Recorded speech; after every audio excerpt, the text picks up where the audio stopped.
Bonjour les gens, je suis l'Oracle et vous regardez l'héritage de Gaïa. Alors aujourd'hui, épisode numéro 22, nous allons agrandir notre collection de figurines Papo, commencée il y a quelques semaines déjà. Alors l'élément ajouté ce jour est très simple, je vous le donne en mille, le canard colvert, ici présent. Donc ce n'est pas un animal extraordinaire, il est connu de tous, ça n'a rien d'une surprise, mais c'est malgré tout un animal qui recèle lui aussi son lot de secrets et de particularités. Donc sa place parmi nous est tout à fait légitime. Donc je vais procéder à son installation avec les autres figurines, et ensuite je vous dirai quelques mots à son sujet. Bon bah écoutez, on peut y aller, c'est parti.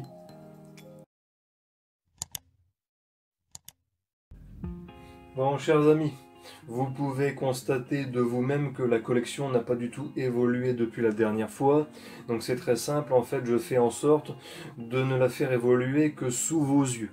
Donc la collection ne se modifie pas si vous ne le constatez pas. Donc la dernière fois on avait 3 figurines, aujourd'hui on en a toujours 3 et on en ajoute une 4e. Donc chaque évolution, chaque changement interviendra devant vous, si je puis m'exprimer ainsi, parce qu'il y a quand même un décalage entre le tournage et puis la publication. Alors, donc aujourd'hui, comme je vous disais, nous ajoutons le canard colvert. Donc je vous le fais voir de plus près. Belle finition, vraiment propre, belle peinture, belle couleur. Donc je note également que les pattes sont très petites et du coup la marque a eu le bon ton d'ajouter un socle, ce qui offre à la figurine une plus grande stabilité. Donc si la figurine ne tombe pas au moindre courant d'air, donc c'est toujours ça de prix en passant. Alors également j'ai pris la liberté avant d'enlever la bague officielle Papo pourvu de sa réduction en orange. Alors je l'ai enlevée avant parce que j'ai remarqué qu'elle tenait bien. Donc plutôt que de vous faire patienter pour rien dans le vide, j'ai préféré l'enlever avant. Bon, je crois qu'on peut ajouter le canard maintenant, le canard colvert s'il vous plaît. Alors dans un souci de forme et de couleur, je me suis dit qu'on pouvait ajouter le canard à côté de la panthère noire. Comme ceci. Comme ça. Ça me paraît bien. Ça le fait. Et puis en même temps, ça permet aussi au canard d'échapper à son prédateur naturel. J'ai nommé le renard. Qui dans la nature ne ferait qu'une bouchée de ce pauvre canard. Bon bah écoutez, on va pouvoir passer aux informations techniques concernant le colvert. Allons-y. Alors les gens, cette vidéo consacrée au canard colvert a la chance de se dérouler en compagnie d'un véritable spécimen du genre bien vivant comme vous pouvez le constater. Alors l'animal que vous avez sous les yeux est un canard colvert, également appelé canard malard, et de son nom latin Anas platyrhynchos. Alors comme d'habitude, pour tous les termes barbares comme celui-ci, je vous ajoute l'orthographe en sous-titre. Comme ça vous pouvez voir que je vous raconte pas de conneries, et aussi voir comment ça s'écrit. C'est toujours ça de prix en passant. Alors, le canard colvert appartient à la famille des anatidés, c'est-à-dire des animaux qui ressemblent aux cygnes, aux oies, aux canards et aux bernaches.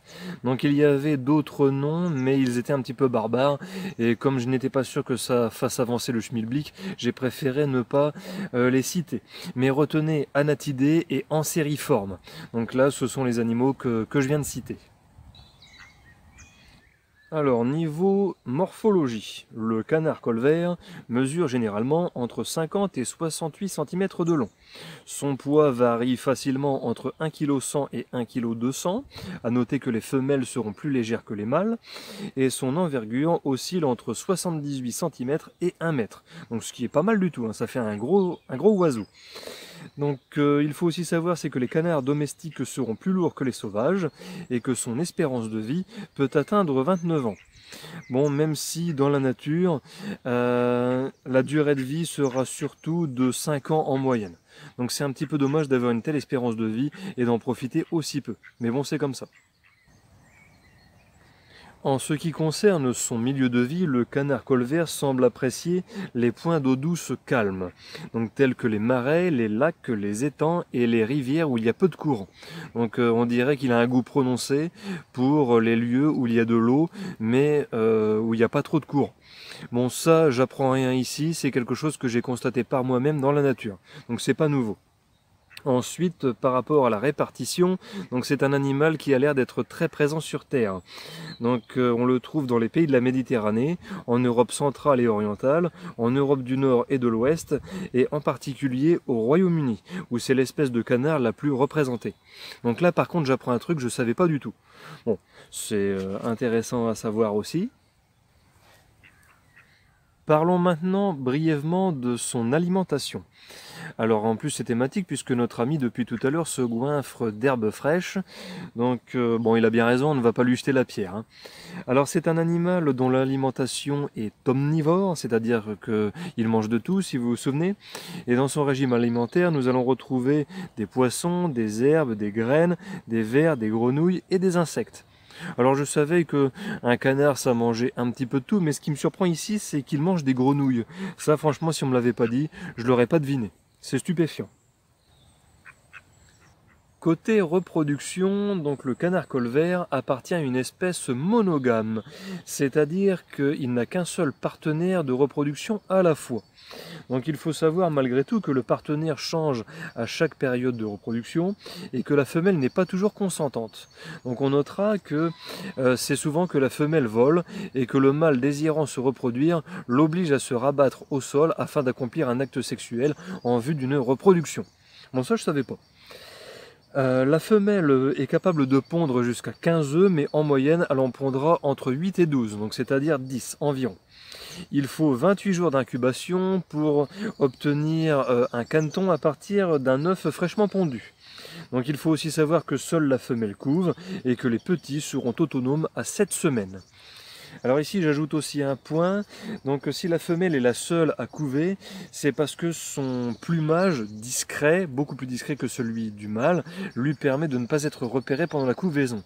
Si le mâle venait à couver, eh bien ses couleurs chatoyantes attireraient l'attention des prédateurs, le mettant ainsi en danger, sans parler de la couvée. Voilà voilà.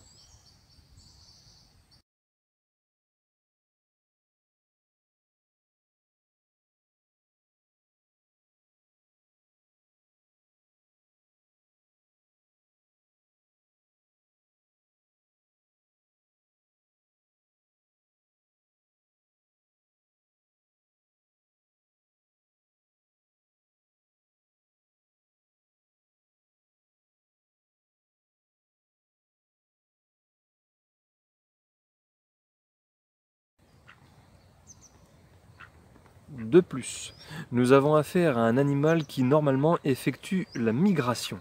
Mais pour cette espèce, à cause du réchauffement climatique, la migration n'est plus automatique. Donc elle se faisait beaucoup autrefois, mais ne se fait plus autant aujourd'hui. Et il faut aussi savoir, c'est que les migrations maintenant se font sur des distances plus courtes.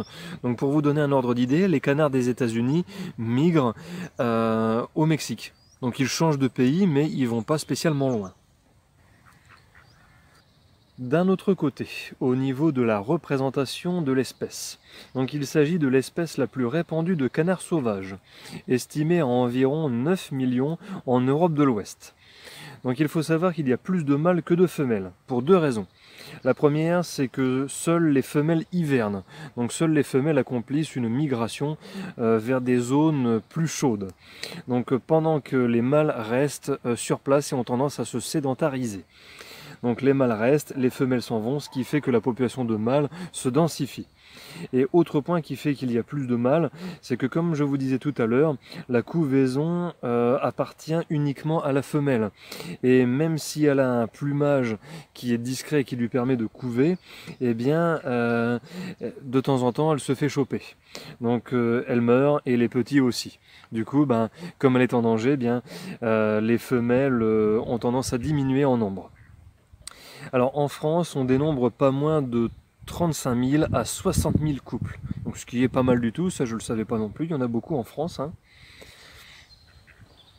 Alors, avant de conclure cette vidéo, je vais avant toute chose conclure cette fiche technique consacrée au canard colvert en ajoutant quelques points inclassables mais remarquables.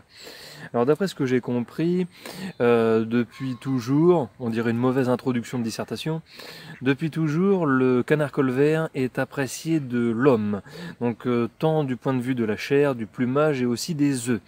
Du coup il aurait probablement été domestiqué bien avant la poule. Donc là sous les yeux vous avez affaire à un animal qui a énormément donné pour les hommes. Donc involontairement j'en conviens, mais c'est pourtant le cas. Alors justement, donc le chiffre suivant ajoute à cette information. Donc c'est la 6e espèce la plus chassée en France. Et le canard colvert représente 60% des animaux abattus chaque année. Et en 2004, c'est 1 561 000 canards colverts qui ont été abattus, le plaçant derrière le ramier, le faisan et la grive. Donc c'est un triste tableau de chasse qui témoigne de son succès. Bon les gens, on dirait bien que cet épisode numéro 22 consacré au canard colvert est à présent terminé. J'espère qu'il vous a plu. Alors de mon côté, je vous avoue en toute franchise que je suis très heureux d'avoir pu élargir notre collection de figurines Papo. Ça faisait environ une dizaine d'épisodes qu'on n'y avait pas touché, mais il faut quand même s'en occuper de temps en temps. Hein. Bon, même si le temps se prête à des vidéos extérieures. Hein, et ça, il faut le reconnaître. Ensuite, ce que j'ai le plus apprécié, c'est surtout l'intervention d'un vrai canard colvert. Donc il n'y a pas de trucage, il n'a pas du tout été forcé, il n'a pas du tout été domestiqué. L'animal est là de son plein gré, motivé uniquement par sa curiosité. Hein. J'ai pas du tout triché. Bon, le seul élément que j'ai rajouté, c'est que je suis venu pas loin de lui en sachant qu'il allait venir. Donc voilà, c'est juste que j'ai une connaissance du terrain, c'est tout. Bon, ceci étant dit, vous connaissez les beaux. Hein, si vous n'êtes pas encore abonné à la chaîne, je vous invite à franchir le pas. Cliquez sur le bouton s'abonner, activez la cloche pour être informé des dernières nouveautés. Partagez la vidéo, ça permet à la chaîne de grandir et de se faire connaître. N'hésitez pas à lâcher le petit pouce vers le haut qui fait plaisir si le cœur vous en dit. Et puis si vous avez des choses à dire, l'espace commentaire prévu à cet effet recueillera vos impressions, donc lâchez-vous. Donc moi je lis et je réponds, il n'y a pas de souci. Je vous remercie d'avoir regardé jusqu'à la fin et je vous dis à bientôt pour la prochaine. Allez, salut!